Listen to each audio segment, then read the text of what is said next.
তিতাবৰৰ যুৱক দীপাংকৰ গগৈয়ে আৰক্ষীৰ নিৰ্যাতন সহিব নোৱাৰি বাছি ল'লে চূড়ান্ত পথ।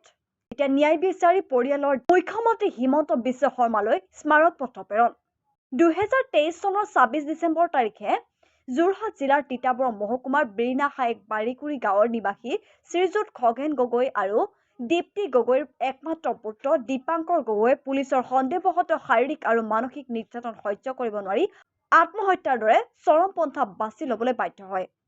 অতি পৰিতাপৰ বিষয় যে দীপাংকৰ গগৈয়ে অসম চৰকাৰৰ অধীনত আৰক্ষীক যোগদানৰ বাবে শাৰীৰিক অনুশীলন চলাই থকা অৱস্থাত যোৰহাট আৰক্ষীয়ে ঘৰৰ পৰা উঠাই নি যোৰহাট চহৰত সংঘটিত এটা বোমা বিস্ফোৰণৰ ঘটনাৰ সৈতে জড়িত থকাৰ সন্দেহত কেইবাদিনো নানান ধৰণৰ অমানসিক বৰ্বৰ শাৰীৰিক আৰু মানসিক অত্যাচাৰ কৰি পংগু অৱস্থাত ঘৰত এৰি থৈ যায়।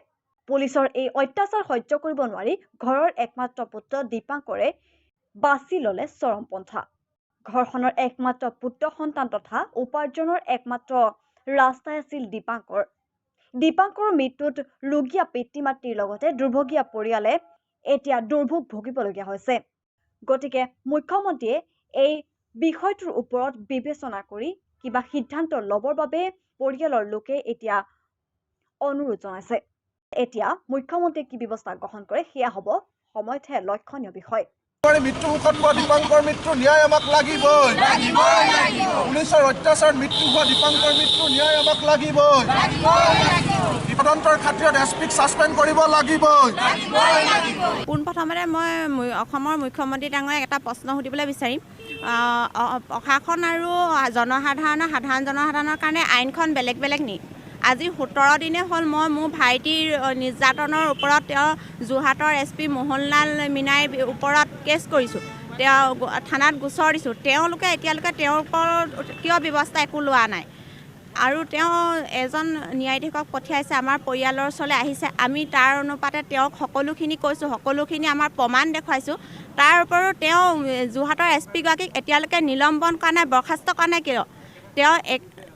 তেওঁ মানে এতিয়ালৈকে এই যোৰহাটৰ SP আসনত বহি নিজৰ নিৰ্দোষী প্ৰমাণ কৰি আছে। মোৰ ভাইটিক প্ৰত্যেকটো সংবাদমেলত তেওঁ দোষী সাব্যস্ত কৰি আছে। এতিয়ালৈকে তেওঁ যে ইমানখিনি দোষী যদি পাইছিলে তেতিয়াহ'লে প্ৰমাণ আমাক দিব পৰা নাই কেলৈ? আমি ৰাজহুৱা হিচাপে প্ৰমাণ বিচাৰিছোঁ। মোৰ ভাইটিয়ে যদি কিবা এটা অপৰাধ কৰিছিলে কিয় প্ৰমাণ এতিয়ালৈকে দিব পৰা নাই?